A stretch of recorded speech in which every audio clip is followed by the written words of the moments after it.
Imagine a world where one man's decision could ignite a war, topple an empire, or reshape history forever.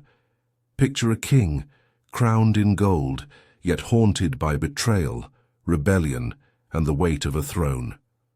What secrets did these medieval monarchs hide behind their iron crowns?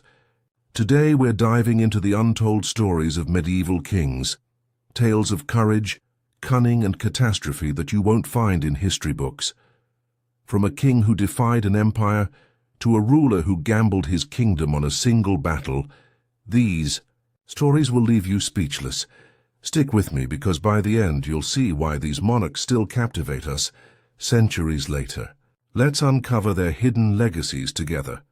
The medieval world was a brutal chessboard where kings were both players and pawns. Europe from the 5th to the 15th century was a patchwork of kingdoms, each ruled by men who wielded absolute power, or so they thought. To understand these monarchs, we need to step into their world, a place of stone castles, clashing swords, and whispered conspiracies. Their lives were not just about crowns and conquests, they were about survival. Every decision, from marriage to war, could mean glory or ruin. Let's start with one king whose story embodies this high-stakes drama: Charlemagne, the father of Europe. In the late 8th century, a Frankish warrior named Charles inherited a fractured kingdom. He wasn't born great. His world was a mess of warring tribes and crumbling Roman ruins. Yet this man, later called Charlemagne, had a vision: to unite Europe under one crown. At first, he was just another warlord, leading his men through muddy battlefields. But what set him apart was his relentless ambition. He fought 53 campaigns in 46 years, conquering lands from modern-day France to Germany. His enemies, like the Saxons, called him a butcher. His allies saw a visionary. By 800 AD, he knelt in Rome as Pope Leo III crowned him Holy Roman Emperor, a title no one had claimed since Rome's fall. But Charlemagne's story isn't just about battles. He was a king who valued brains as much as brawn. He couldn't read or write well himself, yet he sparked a cultural revolution called the Carolingian Renaissance. He invited scholars from across Europe to his court, built schools, and preserved ancient texts. Imagine a warrior king fresh from battle debating philosophy with monks. That was Charlemagne. His personal life, though, was messier. He married 5 times, had at least 18 children, and kept a court buzzing with intrigue. His sons fought for his throne even before he died. When he passed in 814, his empire began to fracture, but his legend endured. Why? Because he showed that a king could forge a legacy beyond the battlefield, planting seeds for modern Europe. Now let's travel to England, where another king's story reveals the darker side of monarchy.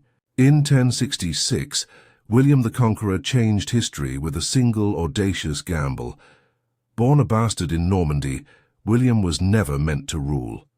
His early life was a gauntlet of assassination attempts and betrayals. Yet, by sheer grit, he became Duke of Normandy.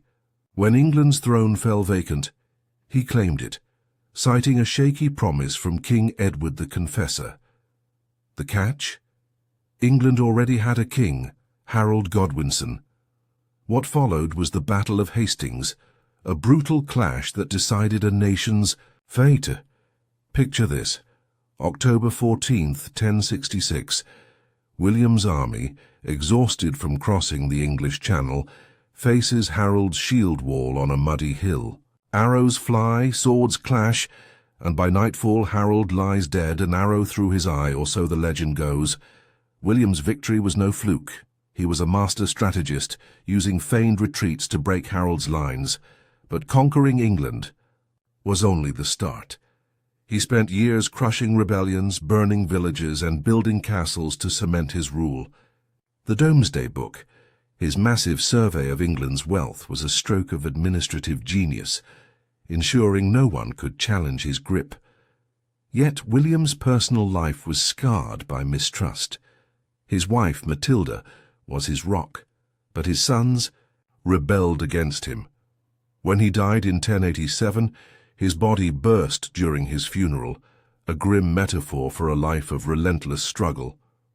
William's story resonates because it's not just about power, it's about defiance. He was an outsider who rewrote his destiny, much like the underdog stories Americans love. His legacy lives in every stone of the Tower of London and in the English language itself, a blend of Norman French and Anglo-Saxon roots. But not all kings were conquerors. Some ruled through cunning, like Richard the Lionheart, whose tale takes us to the heart of the Crusades. Richard the Throne of England was a rock star of the medieval world, brave, charismatic and reckless. Crowned in 1189, he spent barely 6 months in England during his 10-year reign. His obsession? The Third Crusade, a mission to recapture Jerusalem, from the Muslim leader Saladin. Richard's journey to the Holy Land was an epic of triumphs and disasters. He captured Acre, won battles with impossible odds, and earned Saladin's respect as a worthy foe. But Jerusalem remained out of reach. On his way home, Richard was captured by a rival duke and held for ransom. England bled gold to free him, yet he returned to war, dying in 1199 from a crossbow wound while besieging a minor castle. What makes Richard's story untold? It's the gap between myth and reality. Songs painted him as a flawless hero, but he was a flawed man. He neglected England, taxed his people dry, and left his brother John to mismanage the realm. Yet his charisma made him a legend.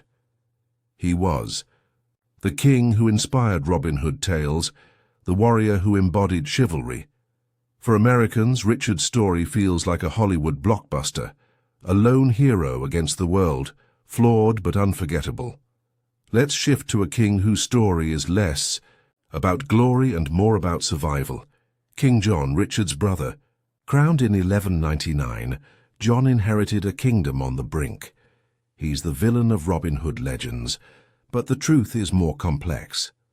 John faced a perfect storm, a rebellious nobility, a powerful French king, and a meddling pope. His biggest blunder was losing Normandy to France, earning him the nickname Soft Sword. Desperate for cash, he taxed his barons until they revolted, forcing him to sign the Magna Carta in 1215. This document, a cornerstone of modern democracy, limited royal power, and laid the groundwork for constitutional law. John's story isn't one of triumph, but of unintended legacy. He died in 1216 sick and hunted, yet the Magna Carta endured. For American audiences, this resonates deeply. The Magna Carta inspired the U.S. Constitution, a symbol of checks on power. John wasn't a hero, but his failures reshaped the world. His story reminds us that even flawed kings can leave marks that outlast their reigns. Now let's journey to the Holy Roman Empire, where Frederick II, the wonder of the world, ruled in the 13th century. Frederick was a polymath king, fluent in 6 languages, a poet, scientist, and falconry expert. Crowned in 1220, he ruled an empire stretching from Germany to Sicily. Unlike most kings, he preferred diplomacy to war. He negotiated a bloodless crusade, securing Jerusalem without a fight, a feat unheard of in his time. His court in Palermo was a melting pot of Christian, Muslim, and Jewish scholars, sparking a mini-Renaissance. But Frederick's brilliance made enemies. The Pope excommunicated him, fearing his power. His own son rebelled, and his empire crumbled. After his death in 1250, Frederick's story is untold because he was ahead of his time, a king who valued ideas over swords, yet paid the price for defying tradition. For Americans, he's a figure of innovation, like a medieval Elon Musk pushing boundaries despite the odds.